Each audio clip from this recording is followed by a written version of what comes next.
신바람 사연 아파트. 오늘의 사연 시작하겠습니다. 안녕하세요. 화려한 싱글로 컴백한 30대 여성이에요. 저는 오늘 혹시나 사연 들으시는 분들 중 이혼을 결심하기까지 밤새 뒤척이며 골머리를 앓던 저처럼 지금 마음고생을 하고 계신 분들께 이혼을 너무 어렵게 생각하실 필요 없다는 말씀을 드리고 싶어 이렇게 사연을 보내게 되었습니다. 이혼한 게 얼마나 대단한 자랑거리라고 조언까지 하려 드냐 싶으실 수도 있지만 글쎄요. 조언까지는 아니에요. 사람마다 개인적인 사정이 있으니 제가 내린 결정이 제일 옳다고는 말할 수 없을 테니까요. 하지만 저는 요즘 전에 없이 잘 지내고 있습니다.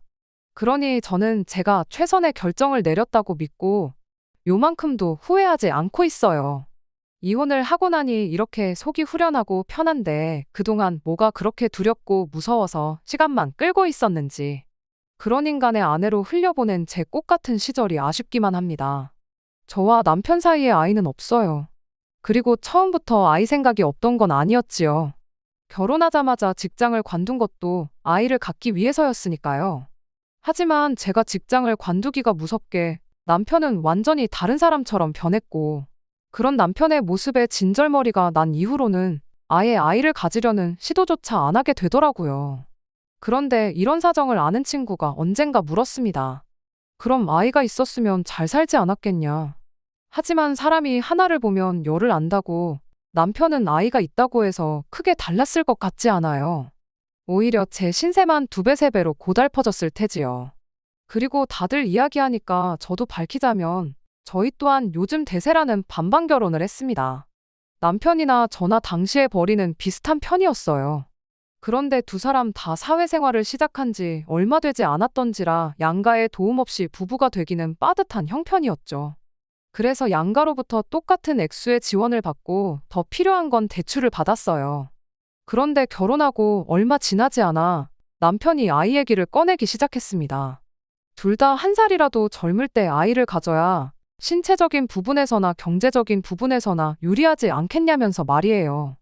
그리고 그런 남편의 말이 어느 정도는 저도 일리가 있다고 생각했지만 문제는 저는 일을 포기하고 싶지가 않았습니다.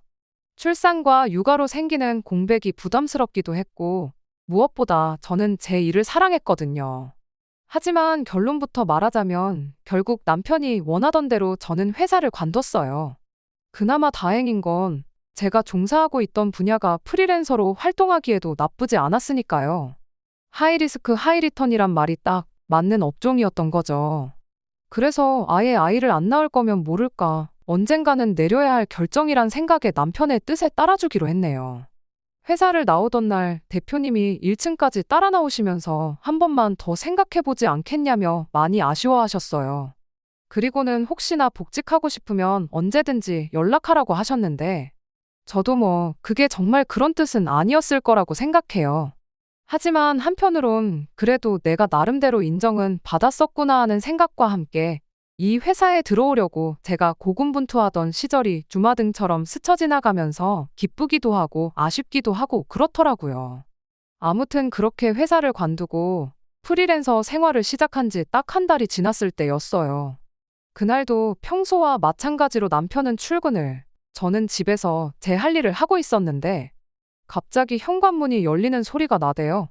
남편이 퇴근하기엔 이른 시간이었지만 남편 아니고서야 올 사람이 없었으니 저는 당연히 남편일 거라 생각했고요.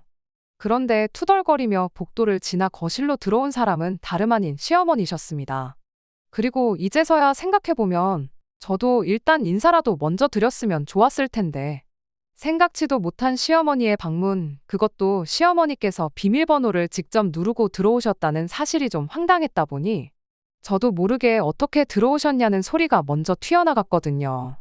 그랬더니 내 아들이 비밀번호를 알려줬다며 신경질을 확 내시는데 지금 이게 다 뭐지 싶으면서도 아무튼 안 좋은 상황이란 건 바로 알 수 있었죠. 그리고 그때 제가 뭐라고 대꾸를 하기도 전에 시어머니께선 너 정말 직장을 관뒀냐며 따지듯이 물어오셨습니다. 어떻게 당신한테 말 한마디 없이 멋대로 회사를 관둘 수가 있냐면서요.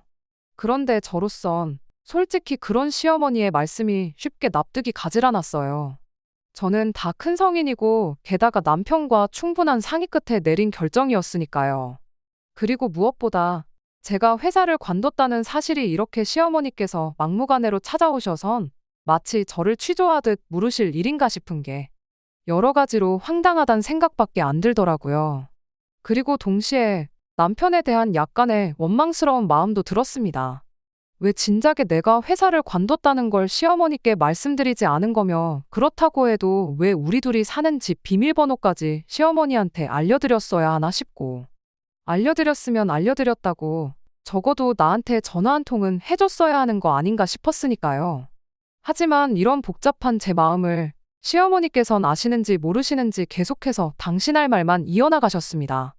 그리고 저는 어쨌든 그 당시엔 처음 겪어본 상황이었다 보니 어떻게 대처를 해야 할지 도통 감이 오질 않아 저도 모르게 꿀먹은 사람 마냥 입도 뻥긋 못하고 당하고만 있었죠. 그런데 그때 다시 한번 현관문 열리는 소리가 났고 이번엔 분명 남편일 거란 생각에 말 그대로 긴장이 풀리더라고요. 이제 그만 시달리겠구나 하는 생각에 마치 구세주가 등장한 것 같았달까요? 그리고 그때 제가 바란 건 딱 하나였어요.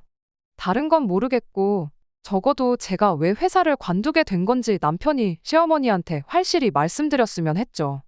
하지만 남편이 보인 태도는 말 그대로 기가 막혔습니다.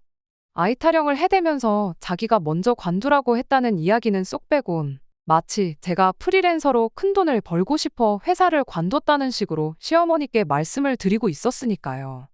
그러면서 마치 자기도 반대를 했는데 제가 멋대로 관뒀다는 식으로 말을 하는데 어찌나 기가 막히던지 아까와는 또 다른 의미로 말이 안 나오더라고요. 아무리 시어머니가 무서워도 그렇지 버젓이 나를 앞에 두고 어떻게 저럴 수가 있나 싶었습니다. 그리고 그때 처음으로 내가 이런 비열한 겁쟁이랑 결혼을 했구나 하는 생각에 정말 우라가 치밀었지요. 시어머니께서는 당신 아들이 외벌이하면서 살아야 할 줄 알았으면 이 결혼은 안 시켰을 거라며 급기야는 사기 결혼이란 말까지 운운하셨어요. 당신 아들이 뭐가 아쉬워서 집에서 노는 저를 먹여 살리면서 혼자 뼈 빠지게 대출까지 갚아야 하냐고요. 그리고 여기선 저도 마치 저를 기생충처럼 몰고 가시는 시어머니의 태도에 화가 나서 저도 마냥 놀고 있는 게 아니다. 프리랜서로 일을 할 거다 했더니 시어머니께선 콧웃음을 치시면서 그래서 회사 관두고 지금까지 얼마나 벌었냐고 하시대요.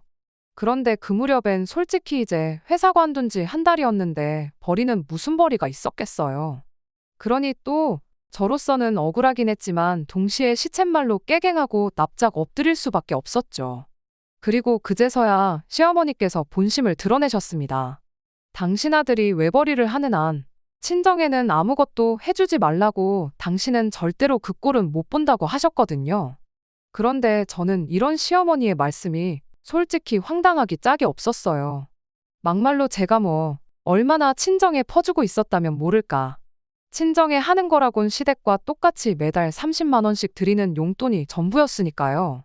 그런데 시어머니께선 이제 그 30만 원도 내 아들이 피땀 흘려 번 돈이니 친정에는 절대 주지 말라는 말씀이 하고 싶으셨던 모양이더라고요. 순간 짜증도 나고 한편으론 뭐랄까 비참했달까요? 내가 돈 30만 원에 시어머니한테 이런 소리까지 들어야 하나 해서요. 게다가 남편도 그러면 그런 시어머니를 말리는 흉내라도 내야 하는데 무슨 동네 불구경하듯 가만히 있으니 저로서도 말이 곱게는 안 나가더라고요. 그래서 걱정 마시라고 그렇지 않아도 안 드릴 생각이었다고 했어요. 그리고 시어머니께서도 당신이 원하시는 대답을 들으셨으면 그만 좀 하셔야 하는데 굳이 또 덧붙이시기를 매달 드리는 용돈뿐만이 아니라 명절이고 경조사고 친정 부모님 생신 때도 뭐 하나 당신 아들 돈으로 챙기다가 걸리면 가만 안 두겠다는데 진짜 시어머니고 어른이지만 할 말 못할 말 구분도 못 하시는구나 싶은 게 저런 분을 평생 어떻게 가족으로 생각하고 살아야 하나 싶대요. 아무튼 그렇게 시어머니께선 당신이 하고 싶던 이야기만 쏟아내곤 뒤도 안 돌아보고 집으로 돌아가셨어요. 시끄러웠던 집안은 언제 그랬냐는 듯이 조용해졌고요. 그리고 저는 이제 남편이 어떤 식으로든 저에게 해명이든 설명이든 무슨 말이라도 할 거라 생각했는데 남편이 꺼낸 이야기는 제 예상과는 완전히 달랐습니다. 시어머니 말씀이 다 맞는 얘기라면서 솔직히 지난 한 달 동안 자기가 너무 힘들었대요. 돈 생각만 하면 막 머리가 아프고 심장이 뛰고 스트레스가 이만저만이 아니었다나요? 기가 막혔어요. 잘 다니는 회사를 관두라고 사람을 들쑤신 게 누군데 지금 내가 지를 원망해도 부족할 판에. 뻔뻔한 남편의 태도에 정말이지 할 말이 없었습니다. 게다가 제가 회사를 나온 지 몇 달이 된 것도 아니고 딱 한 달이었잖아요. 그러니 저로서는 솔직히 막말로 남편이 몇 달이나 혼자서 가정을 꾸려나간 것도 아닌데 벌써부터 더럽게 생색이다 싶은 게 치졸하고 치사하단 생각뿐이 안 들었지요. 그래서 저도 억울한 제 마음을 쏟아내며 당신 정말 너무한다 했더니 한 달 동안 수입이 빵원인 제 자신을 탓해야지 왜 자기한테 그러냐면서 됐다고 말 나온 김에 이제 돈 관리는 각자 하자대요. 생활비도 이제 매주 자기한테 타서 쓰고 영수증도 가져오라면서요. 그리고 이때 진짜 진심으로 이혼을 고민했어요. 제가 평생 수입이 빵원일 리는 없으니 이런 상황이 얼마 가지 않을 건 분명했지만 남편의 본색을 알아차린 것 같았달까요? 그런데 한편으로는 결혼한 지 반년도 안 돼서 이혼을 한다고 하면 주변에서 얼마나 떠들어댈까 싶고 한편으론 친정부모님 체면도 걱정이 되더라고요.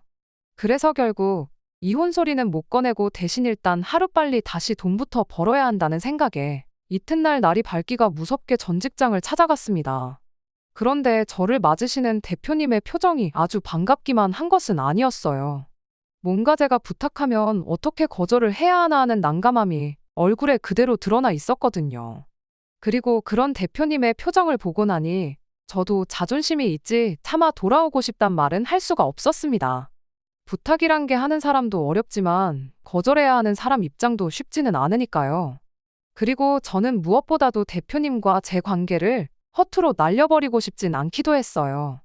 업계 내에선 꽤나 영향력이 있는 사람이기도 했고. 그래서 그냥 별 의미 없는 이야기만 조금 주고받다가 웃는 얼굴로 돌아 나왔네요. 남편은 퇴근하고 집에 들어오기가 무섭게 복직은 했냐, 언제부터 다시 출근하냐며 질문 공세를 쏟아냈습니다. 그래서 제가 복직은 안 한다고 했더니 저보다 더 실망한 티를 팍팍 내면서는 그럴 줄 알았다면서 이제 정말 어떡하냐고 이달도 자기 혼자 벌어야 하는 거냐며 한숨을 푹푹 내쉬는 거예요. 하지만 남편의 개차반 같은 짓거리는 거기서 끝이 아니었습니다. 며칠 뒤 아침을 차리고 있는데 남편이 대뜸 오늘 아버님 건강검진이 있다며 저더러 모시고 다녀오라대요. 그리고 저도 뭐 바쁜 게 아니었으니 남편이 곱게 부탁했으면 별말 없이 알겠다고 했을 텐데 대뜸 한다는 소리가 생활비를 받아쓰려면 저도 뭐 하는 일이 있어야 할 거 아니냐면서 앞으로는 자기가 이것저것 시킬 거니까 그때마다 군소리 없이 그냥 하라는 대로 하면 된다나요? 게다가 그뿐만이 아니었습니다. 생활비를 얼마를 주는데 메뉴가 이게 뭐냐. 청소는 왜 이렇게 해놨냐 해가며 자꾸 트집을 잡는데 하루는 진짜 내가 왜 이런 소리까지 들으며 살아야 하나 싶은 게 말 그대로 현타가 오더라고요. 그래서 그날도 저녁 준비로 정신이 하나도 없는데 남편이 뭐 자기가 입으려던 옷이 아직도 빨래통에 있다면서 생활비 받기 싫은 거냐고 시비를 걸길래 끓이던 국을 그대로 싱크대에 들이붓고는 한 번만 더 그딴 소리 해보라고 그땐 나도 가만히 안 있겠다 했어요. 네가 무슨 생활비를 몇백씩 주는 것도 아니면서 어지간히 하라고 계속 그럴 거면 그냥 이혼하자면서요. 그리고 그날 이후로 저는 시쳇말로 악만 남아서 어떻게든 돈을 벌어야겠다는 생각이었습니다. 그래서 자존심이고 뭐고 다 내려놓고 대표님한테 전화를 드렸어요. 그리고는 혹시 회사에 들어오는 일 중 단가가 안 맞는 일들은 저에게 소개해 주실 수 없겠냐 부탁을 드렸죠. 그랬더니 다행히도 대표님께선 당연히 해줄 수 있다면서 사실 그날 그렇게 저를 보내고선 당신도 생각이 많았다 하시더니 이렇게 연락 줘서 오히려 당신이 고맙다고 하시더라고요. 그리고 그때부턴 솔직히 대표님이 주시는 일은 마진이 얼마건 간에 주는 대로 족족 받았어요. 그랬더니 얼마 안 가서 제가 일을 잘한다는 게 입소문이라도 났는지 회사가 아닌 저를 보고 들어오는 일도 늘어나기 시작했지요. 그리고 그때부터는 남편과 각방 생활을 시작했습니다. 사실 이미 정은 예전에 떨어져서 한 입을 덮고 자는 거 자체가 고역스러운 날도 많았는데 마땅히 핑계가 없다 보니 각방 쓰자 소리를 할 수가 없었거든요. 그런데 이제 일감이 많아져서 제가 잠자리에 드는 시간이 늦어지다 보니 자기도 자는데 방해받기가 싫었는지 제가 작은 방에서 자고 그래도 별말 안 하대요. 그리고 그런 남편의 반응이 서운하기는커녕 정말 다행이다 싶었습니다. 한편 그렇게 1년쯤 지나니까 어느덧 재벌이도 안정세에 접어들었고, 그리고 그 무렵부턴 일부러 더 보란 듯이 제가 친정부모님 차도 바꿔드리고 용돈도 올려드렸어요. 그리고 이런 이야기는 여지없이 남편을 알게 했고 시부모님 귀에도 들어가게끔 행동했는데, 제가 그렇게 한 데는 다 이유가 있었습니다. 신혼 초에 돈 몇 푼 가지고 시어머니랑 남편이 저한테 줬던 그 모멸감, 그리고 그때 제가 느낀 비참함을 언젠가 꼭 돌려주고 싶었거든요. 그리고 마침내 그럴 기회가 찾아왔는데, 그날도 저는 평소처럼 정신없이 집에서 일을 하고 있었습니다. 눈코 뜰 새 없이 바쁘다는 게 이런 건가 싶은 날들의 연속이었지요. 그리고 그렇다 보니 집에 누가 들어오는지도 처음엔 알지를 못했어요. 아니 이제 와서 말이지만 들어온다고 해봤자 남편이었을 텐데, 솔직히 그 무렵엔 남편이 출근하고 퇴근하는 거에 별 관심을 두지 않았습니다. 남편은 제가 돈을 잘 벌게 된 이후로도 한 번도 제 능력을 인정해주는 법이 없었어요. 그저 남편이 하는 말이라곤 돈독이 올랐다, 지부모밖에 모른다, 그런 것들 뿐이었죠. 생활비 몇 푼 쥐어주면서 지 뜻대로 이리저리 부려먹고 싶었는데 그게 뜻대로 안 되니 심통을 부리는 어린아이가 따로 없었달까요? 그리고 저는 그런 남편을 받아주고 싶은 생각은 눈꼽만큼도 없었습니다. 한마디로 너가 이기나 내가 이기나 해보자 그런 것도 있었죠. 아무튼 그래서 그날도 남편이겠거니 하고는 저는 제 할 일만 하고 있었는데, 누가 제 방문을 노크를 하더니 헛기침 소리를 내더라고요. 시어머니셨습니다. 참고로 비밀번호를 아무리 바꿔도 계속해서 툭하면 남편이 시어머니께 알려드리는 일이 반복되었기에 언젠가부턴 저도 에라 모르겠다 자포자기 상태였어요. 어차피 저는 제 방 안에서만 일을 하니까 오시던지 마시던지 손님 대접은 안 하겠다는 오기도 들었고요. 그래서 이번에도 방문 앞에 서 계신 시어머니를 보고도 오셨냐 한마디만 하곤 저는 다시 제 방문을 닫으려고 했습니다.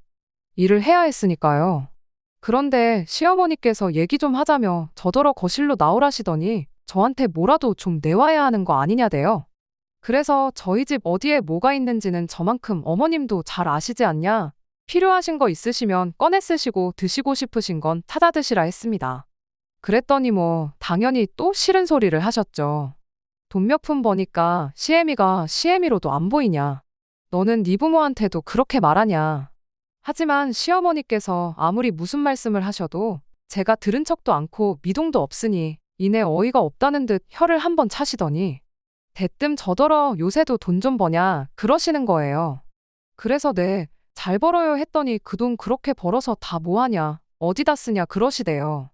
그리고 저는 무슨 얘기가 하고 싶어서 저러시나 싶으면서도 앓는 소리 할 이유가 없다 싶었기에 저 갖고 싶은 것도 사고 친정 부모님한테도 드리고 그런다 했습니다. 그랬더니 시어머니께선 기가 찬다는 얼굴로 눈살을 찌푸리시더니 너는 네 부모 챙길 때 우리 생각은 안 나냐는데, 하마터면 마시던 물을 그대로 시어머니 얼굴에 뿜을 뻔했어요. 가까스로 물을 삼키곤 생각 안 난다고 했습니다. 아니, 생각은 나지만 남편이 알아서 잘 챙겨드리고 있지 않냐? 그러니 생각 안 하려고 한다 했지요. 그랬더니 또 마땅히 하실 말씀이 없으셨는지 덧붙이시길 원래 결혼하면 시부모도 내 부모다 생각하고 모셔야 하는데 너는 그런 걸 몰라도 너무 모른다나요?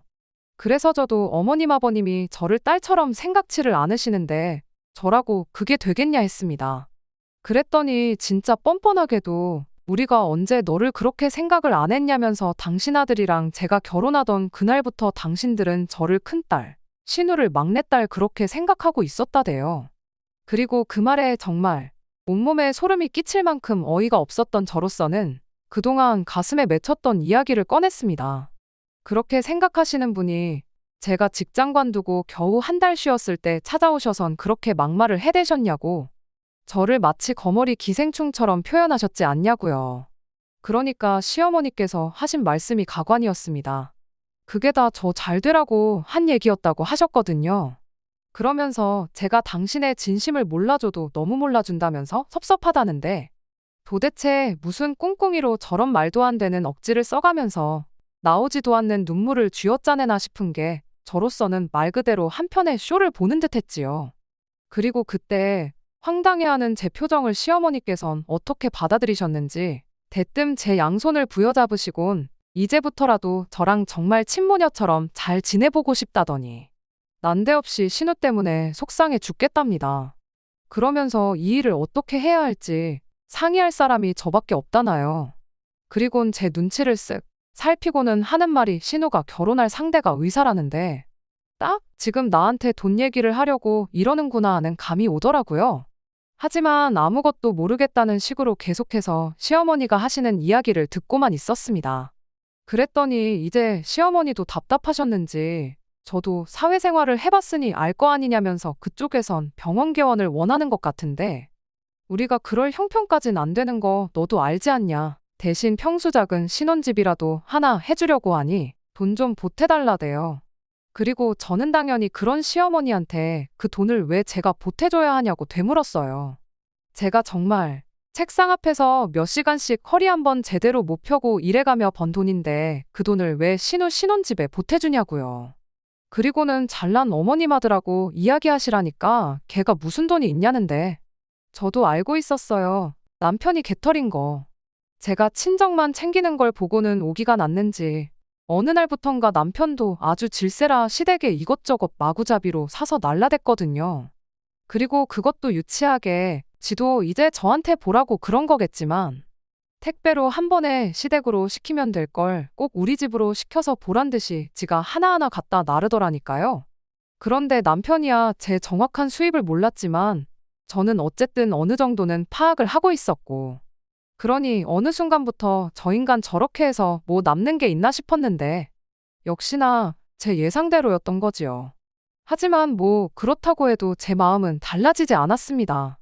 신우 시집 가는데 1,000원 한 장 보태줄 생각은 정말이지 요만큼도 없었어요. 그런데 한편으론 제가 그간 벼르고 벼르던 그 일을 실행에 옮기는 게 오늘이구나 싶었으니 굳이 지금부터 싫다고 말할 필요는 없겠다 싶대요. 그래서 시어머니께 얼마가 필요하시냐 여쭙습니다. 그랬더니 이내 시어머니 얼굴에 웃음꽃이 활짝 피면서 한 3억 정도면 좋겠다는데 솔직히 저한테 있는 돈 없는 돈 다 끌어모으면 딱 그 정도 되겠더라고요. 하지만 뭐 그런 걸 굳이 시어머니가 알게 할 필요는 없잖아요. 그래서 그 정도 돈은 일도 아니라는 식으로 그거면 되겠냐니까 다시 한번 웃음꽃이 피길래 더 기분 좋으라고 당장 내일이라도 줄 수 있다 했지요. 그랬더니 어머어머 소리를 연발해가면서 진짜 내가 며느리 하나는 잘 들였다며 아주 좋아 죽더라니까요. 그래서 그때 제가 대신 조건이 하나 있다 했습니다. 그랬더니 뭐든지 말만 해보라대요. 그래서 돈을 받아 쓰려면 그에 걸맞는 일을 해야 할 거 아니냐고. 앞으로 그 3억치 다 채울 때까지 무슨 일이건 간에 제가 하라면 군소리 없이 해야 한다고 했어요. 그랬더니 시어머니께선 대번에 눈을 치켜뜨시고는 너 지금 그걸 말이라고 하냐는데 시어머니께 어머님이 들으셔도 말 같지가 않죠. 하고는 그 말 같지도 않은 소리를 내가 어머님 아들한테 얼마나 오랫동안 들었는지 아냐고 받아쳤습니다. 그리고는 다시 계산기 두드리는 흉내를 내면서 생각해보니까 요즘 저희 부모님도 나이가 드셔서 살림이나 잔심부름 같은 것 좀 대신해줄 도우미가 있었음 하셨으니 일단 신우더러 당분간은 저희 부모님 수발부터 들라고 해야겠다니까. 뭐 그때부턴 말 그대로 난리가 났어요. 시어머니께서 저러더 정신 나갔다면서 온갖 쌍욕을 퍼부으셨거든요. 그리곤 뭐 그뿐인가요? 너는 그렇게 살지 말라면서 네가 암만 그래봤자 우리 사위랑 비할 것도 못 된다는데. 그래서 제가 아니 아직 식도 안 올린 남의 아들한테 어쩜 그리 우리 사위 소리를 해대시냐고 민망해 죽겠다고 쏘아붙였어요.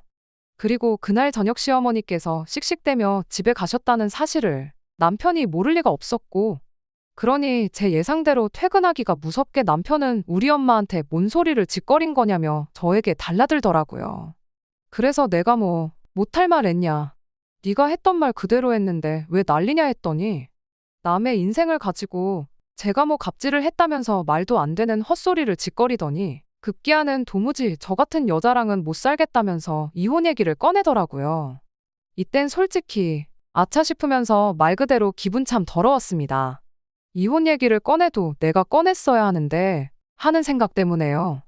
하지만 뭐 그렇다고 제가 이혼만은 못한다 할 것도 아니고 그래서 알겠다고 내일이라도 당장 하자고 했어요. 그랬더니 남편이 좀 당황한 표정을 하더니 이내 실실 웃으면서 이혼해봤자 저만 손해라대요. 재산 분할하면 제 재산의 절반은 자기 몫이라면서 말이에요. 그래서 제가 또다시 아무것도 몰랐다는 얼굴로 정말이냐 물었더니 저더러 너는 돈독이 올라서 일만 하니까 세상 돌아가는 것도 모르냐면서 원래 부부가 이혼하면 재산은 반반으로 갖는 거랍니다. 특히나 우리처럼 반반 결혼한 부부는 헤어질 때도 무조건 반반 갖는 거라나요? 어쩜 인간이 저렇게 단순하고 멍청한가, 저런 머리로 직장 생활을 어떻게 하나. 한심하단 생각을 넘어서 갑갑하고 한편으론 저런 인간 뭘 보고 내가 결혼을 했나 하는 자괴감까지 드는 게 참으로 복잡한 심정이었습니다. 그리고 저는 그렇게 될 리가 없다는 걸 잘 알고 있었기에 남편이나 더 놀려줄 생각으로 그럼 이혼은 하지 말자고 했더니 이 인간이 제가 정말 뭐라도 아쉬워서 지한테 매달리는 줄 알았는지 더더욱 기고만장해서는 자기는 이제 정말 저한테 오만정이 떨어져서 못 살겠다면서 무조건 이혼을 해야겠다는 거예요.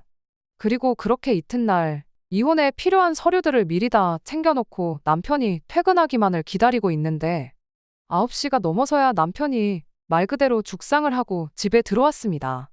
그래서 제가 여기 이혼 서류 다 준비해놨다니까 자긴 이혼 안 할 거라대요? 그러면서 나라법이 이상하다고 분명히 반반 결혼을 했는데 왜 재산 분할은 반반이 안 되는지 이해가 안 된답니다. 그리고 듣자 하니 회사에 반차를 내고 변호사를 만났던 모양이에요. 그런데 이제 아무래도 그쪽에서 남편이 기대한 대답과는 정반대의 대답을 해준 것 같더라고요. 참고로 저도 아닌 게 아니라 남편이랑 이혼 생각이 들 때마다 변호사를 이따금씩 찾아가 상담을 받곤 했는데 마지막에 받았을 땐 그런 말을 들었어요. 남편처럼 버는 족족이 다 써버리는 경우엔 재산 형성에 대한 의사가 없던 걸로 보여지기에 재산 분할 시 가져갈 재산도 없다. 그리고 그 이야기를 듣고 난 이후로는 제 마음이 어찌나 홀가분하던지 남편이 자기가 번 돈을 다 쓰던 말던 내 알바냐 싶었지요. 게다가 물론 저도 제 나름대로 제 재산을 지키기 위해 법적인 테두리 안에서 이런저런 손을 써두고는 있었습니다만 그건 여기서 제가 다 열거하긴 좀 그렇고 아무튼 저는 언제 이혼하더라도 두려울 게 없었던 거죠. 그리고 그렇게 순식간에 태도를 바꿔 이혼은 못한다고 버티는 남편에게 저는 그럼 소송으로 가겠다 했습니다. 그래서 얼마나 시간이 걸리건 간에 당신 팬티 한 장까지 다 털어가겠다고 그랬죠. 참고로 몸 있는 구석이 있어서 한 소리는 아닌데 싸움이란 게 원래 기세가 반이라잖아요. 그리고 그땐 저도 좀 악에 받쳐서 말이 세게 나간 것도 있어요. 그런데 그 말이 먹힌 건지 아니면 또 어디 변호사한테 뭐라도 들었는지 얼마 안 있다 이혼하자고 하대요. 대신 자기 재산에는 손 떼지 말라면서. 그래서 저도 이때다 싶어 알겠다고 하고 이후로 혹시나 남편 마음이 바뀌면 어쩌나 하는 생각에 어지간히 남편 눈치를 보며 숙려 기간을 보냈습니다. 그리고 마침내 남편과는 남남이 되었는데 황당하게도 일주일이나 지났나 시어머니한테 연락이 왔어요. 그리고 저는 또 신혼 때처럼 당신한테 말 한마디 없이 이혼을 했냐고 따지기라도 하려는 건가 싶었는데 웬걸요. 한다는 말이 돈 3억을 못 구해서 신우 결혼이 파토가 났답니다. 그러면서 이게 다 저 때문이라고 협의 이혼이 말이나 되냐면서 이제라도 양심이 있으면 저더러 위자료를 내놓으라대요. 기가 막혀서 말을 할 때 제발 생각 좀 하고 말씀하시라고 내가 머리털 나고 올케가 돈 안 해줘서 신우 결혼 파토 났다고 올케가 위자료 줬단 이야기는 들어본 적이 없다 쏘아붙였습니다. 그리곤 이런 전화 한 번만 더 하시면 그땐 저도 가만 안 있겠다. 그쪽 아들하고 딸 회사에 전화해서 아주 개진상 짓을 하겠다 했더니 가타부타 말도 없이 전화를 뚝 끊어버리더라고요. 그리고 이후로 새벽에 자냐는 문자는 기본이고 제가 없으니까 살맛이 안 난다는 개똥 같은 문자가 번호도 없이 몇 번인가 오곤 했는데 그럴 때마다 치졸하고 비열했던 남편의 얼굴이 떠오르면서 어찌나 밥맛이 떨어지던지 그래서 결국 핸드폰 번호는 바꿨고 살던 동네도 이사했어요. 이혼하자마자 아파트 팔아서 서로 재산 정리하고 그리고는 그래도 동네도 익숙하고 그래서 근처에 집을 구했었는데 이래저래 시달리고 그러니까 익숙이고 뭐고 이사를 하는 게 맞겠더라고요. 그리고 그렇게 정신사나운 얼마간의 시간이 지나고 나니 지금의 평화가 찾아왔습니다. 진작에 이혼했어야 했는데 뭘 그렇게 걱정했었나 싶어요. 일단 제가 알게 된 건 사람들이 생각보다 남의 일에 크게 관심이 없다는 거예요. 그뿐인가요? 저희 부모님께선 체면이고 뭐고 내 딸이 잘 사는 게 제일 중요한 거라면서 제가 이혼을 못하고 버텨왔다는 사실에 어찌나 속상해 하시던지요. 그 밖에도 제 친구들은 뭐 이혼도 능력이 되니까 하는 거라며 멋있다고 축혀 세워주기까지 하는데 이건 솔직히 친구들이니까 하는 소리겠죠 뭐. 그래도 같이 웃어넘길 수 있는 사람들이 곁에 있다는 게 다행이다 싶습니다. 그리고 마지막으로 저는 지금 전 직장의 대표님과 진지하게 만남을 갖기 시작했어요. 똥차가 가고 벤츠가 온다더니 그 말이 정말 딱이다 싶네요. 그리고 저도 그 벤츠에 어울릴 멋진 사람이 되려고 열심히 노력 중입니다. 그런 결혼은 또 할 거냐고요? 그건 모르겠어요. 하지만 당장은 그 어떤 후회도 남지 않게 최선을 다할 거예요. 그래서 연애도 일도 두 마리 토끼 다 놓치지 않겠습니다. 끝까지 들어주셔서 감사합니다. 오늘의 사연은 여기까지입니다. 구독과 좋아요, 알람 설정 부탁드리고 더 좋은 사연으로 다시 찾아뵙겠습니다. 감사합니다.